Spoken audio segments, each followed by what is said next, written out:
नमस्कार दोस्तों, स्वागत है आपका आपके अपने YouTube चैनल मनुष्य स्टोरीज पर।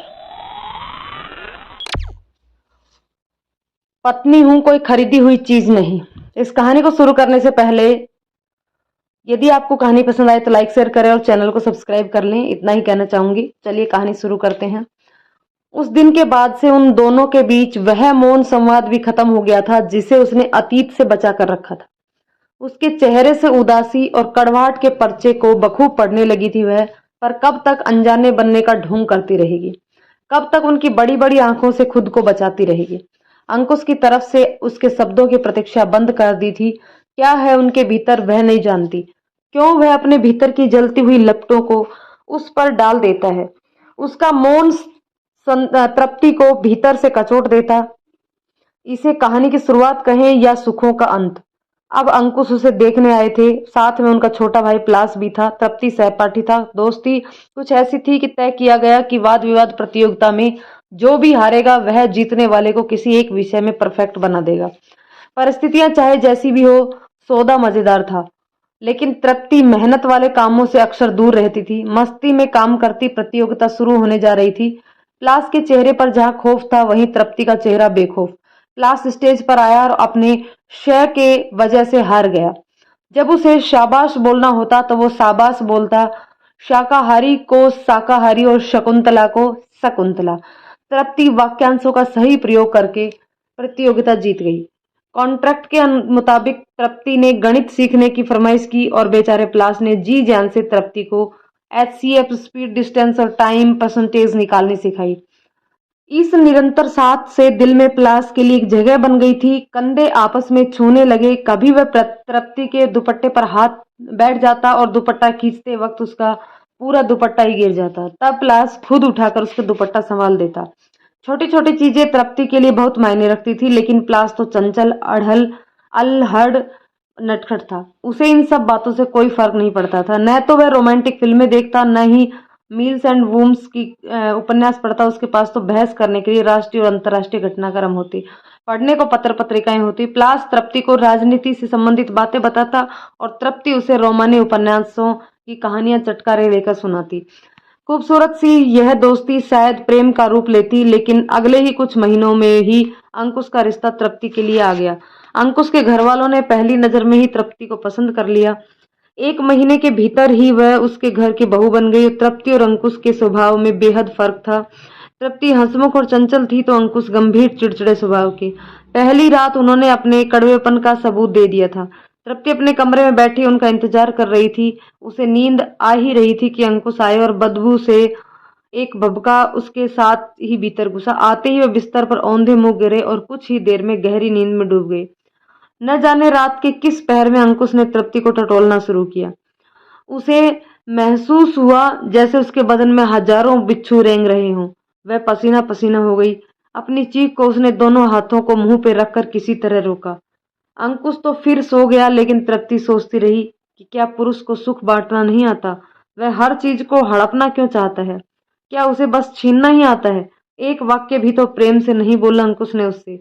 फिर कैसे उन्होंने पत्नी का हक मांग लिया। जानती है यदि कुछ कहते भी तो शब्दों का मंतव्य बड़ा कटु होता। तब तक वह एक तरफा संघर्ष चलता रहा। उसकी आंखों और मुंह में रेत की तरह कुछ किरकिराता रहा। चेहरे पर कोई भाव नहीं, शरीर लावा उगल रहा था। क्या वह पूरे मन से अंकुश की नहीं हो सकी, या फिर अगर यही वैवाहिक जीवन का सुख है तो फिर शायद इस विवाह को वह नहीं निभा सकती। शादी के बाद ही वह मनहूस रात बड़ी मुश्किल से कटी। किसी तरह सुबह हुई तो वह नहाकर किचन में गई। नाश्ता टेबल पर लगाया तो पता चला कि अंकुश जा चुके हैं। शायद प्लास ने उनके मन को पढ़ लिया थे। वह टेबल पर बैठा नाश्ता किया, साथ ही तृप्ति को खाने की खूब तारीफ की। फिर प्लास ने उसे पूरा घर दिखाया। शादी की सीडी भी दोनों ने साथ मिलकर देखी। प्लास से वह हर विषय में बेझिझक बात कर लेती थी। दोस्तों और प्रोफेसरों के किस्से प्लास चटकारे लेकर सुनाता तो तृप्ति हंसे बिना नहीं रह पाती। अंकुश के आने का कोई समय नहीं था। वह देर रात गए आते, तृप्ति खाने का इंतजार करती रहती। 4 महीनों में उसे याद नहीं कि कभी अंकुश ने एक बार भी उसके खाने की तारीफ की हो या उसकी किसी बात की सराहना की हो। शादी के बाद तो जैसे वह गुनगुनाना ही भूल गई थी। अंकुश के पास समय नहीं था। जब क्लास भी ट्यूशन पढ़ के देर से घर आता, बच जाता तो गहरा सोनापन, जिसमें माँ के चेहरे पर जमे बूढ़े स्थल्य के बीच दिन भर वह अपनी कच्ची आंखें इधर उधर भटकाती फिरती। कठिन क्षण थे वे, कोई आत्मीय स्पर्श नहीं।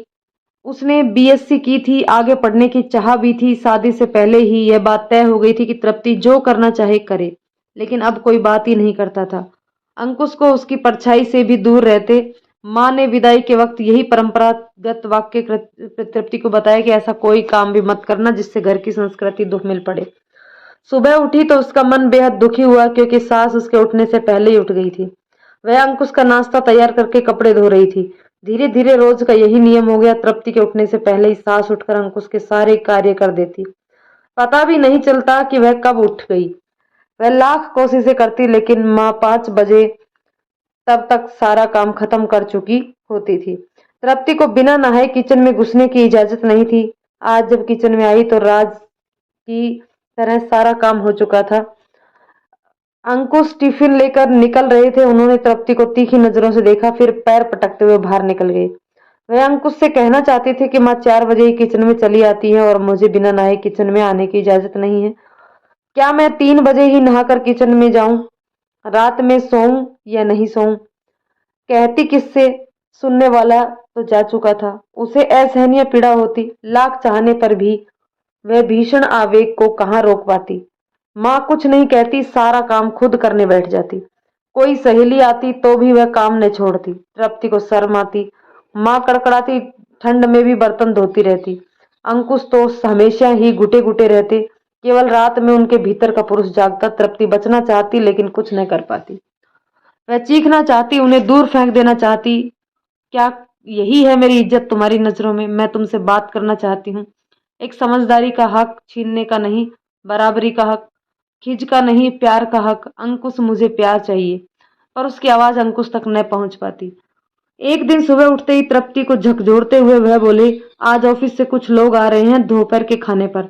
खाना स्वादिष्ट बनाना। मेरी बेइज्जती नहीं होनी चाहिए, समझी? कहकर वह चल दिए।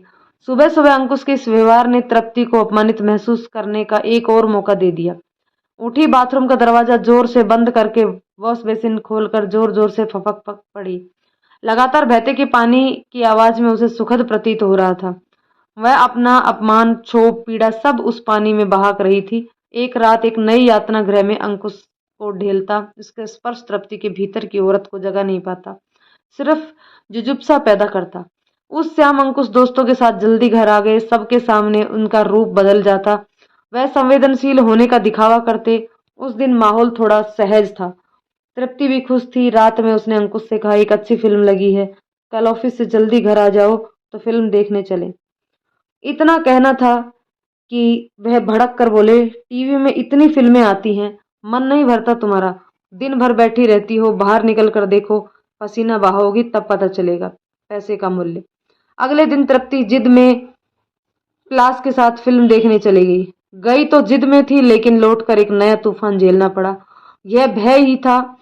क्लास ने उसे सामान्य बनाने की बहुत कोशिश की, लेकिन तृप्ति के चेहरे पर उदासी के भाव कम नहीं हो पाए। तृप्ति की शादी के बाद प्लास से संबंधों में इतना ही फर्क आया था कि पहले वह नाम लेता था और अब नाम न लेकर सीधी बातचीत शुरू कर देता। भाभी जैसा संबोधन उसने तृप्ति को नहीं दिया था। तृप्ति के मना करने के बावजूद भी घर लौटते हुए प्लास ने आइसक्रीम खरीदी। पैदल चलते हुए वे घर तक पहुंचे। घर में माँ और अंकुश चाय पी रहे थे। तृप्ति कमरे में चली गई और प्लास वहीं बैठ गया, उनकी कड़वाहट दूर करने। जाते हुए तृप्ति ने दोनों की शक्लें देखी। उनमें दृष्टिहीन क्रोध था। प्लास ने अवश्य यहाँ का माहौल बदल दिया होगा, लेकिन क्या फायदा। कुछ देर बाद अंकुश कमरे में आए तो उनके भीतर ज्वालामुखी फूट रहा था। फिल्म देखने का इतना ही शौक था तो सिनेमा हॉल में ही रहती, घर क्यों लौटी? तृप्ति चुपचाप नाइटी ढूंढ रही थी। उसे मालूम था अलमारी में नाइटी नहीं है, लेकिन वह फिर भी ढूंढती ही रही। शायद अंकुश का सामना नहीं करना चाहती थी। वह चाहती थी कि अंकुश चुप हो जाए, लेकिन ऐसा कुछ नहीं हुआ। अंकुश ने तृप्ति की तरफ से जवाब न पाकर गुस्से में उसका हाथ जोर से घुमाया और पीछे को मोड़ दिया। तृप्ति दर्द से भरकर चीख उठी, मारना चाहते हो मुझे? मारो। झगड़े की आवाज सुनकर लोग दरवाजा खटखटाने लगे थे।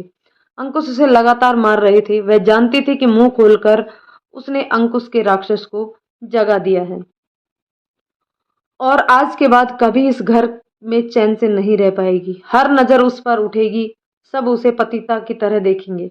अंकुश गुस्सा पूरी तरह निकालने के बाद कमरे से बाहर चले गए। रह गई तृप्ति और उसका मन, शरीर की चोटें। घर की गतिविधियां रुक गई थी। तृप्ति को सास की ओर से दूसरे युद्ध की भी उपेक्षा थी और वह उसके लिए भी तैयार थी। रात हो गई, वह वैसे ही पड़ी रही उसके जख्म देखती हुई। कब नींद आई पता नहीं चला। सुबह धूप ने कमरे में रोशनी फैला दी तो बेहोशी भरी नींद से वह जागी।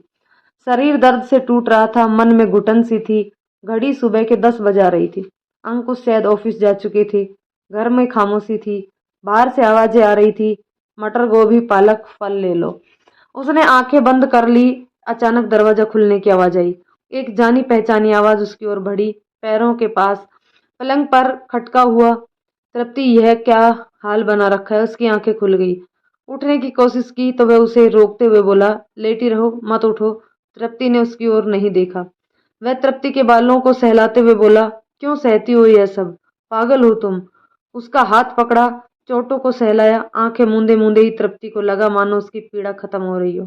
कठोर मन कब पिघल गया पता ही नहीं चला। रुका हुआ बांध कैसे टूट पड़ा। वह प्लास के सीने से लगकर फूट फूट कर रोने लगी। प्लास ने जोरों से उसे बाहों में भींच लिया।